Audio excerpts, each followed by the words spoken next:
Hi, my name is Satya. We'll discuss about the PMMC instrument. Okay, నిన్నటి క్లాస్లో మనం PMMC instrument only applicable for DC అని చెప్పుకుందాం. అది ఎందుకు ఇవాళ చూద్దాం. ఓకే, ఇక్కడ PMMC ఇన్స్ట్రుమెంట్లో కన్స్ట్రక్షన్లో మన కాయిల్ అనేది 2 పర్మనెంట్ మ్యాగ్నెట్స్ మధ్యలో ఉంచుతాం. ఓకే, సో ఇక్కడ ఎప్పుడైతే కరెంట్ అనేది కాయిల్లో ఫ్లో అయినప్పుడు ఓకే ఇది ఎక్స్పీరియన్స్ 1 ఫోర్స్. ఆ ఫోర్సే మనకు పాయింటర్ని మూవ్ అయ్యి ఒక వాల్యూని రిప్రజెంట్ చేయడానికి హెల్ప్ అవుతుంది. ఓకే, సో దీనివల్ల ఇక్కడ దీని గురించి మాట్లాడుకోవాలి.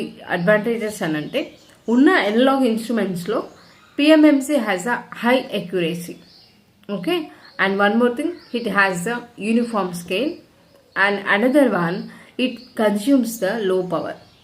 ఓకే, మరి ఎందుకు ఏసీకి అప్లికేబుల్ అవ్వదు అని అంటే, సో ఏసీలో మనకేమవుతుంది అని అంటే కరెంట్ యొక్క డైరెక్షన్ అనేది చేంజ్ అవుతూ ఉంటుంది. Okay, so due to that needle అనేది రివర్సల్ అయ్యే ఛాన్సెస్ ఉంటాయి. సో అప్పుడు మనం ఒక స్టేబుల్ వాల్యూని చూడలేము ఏసీలో. సో అందుకని PMMC devices we only prefer for DC supply. Okay, this is the details. We'll see in next video about next topic.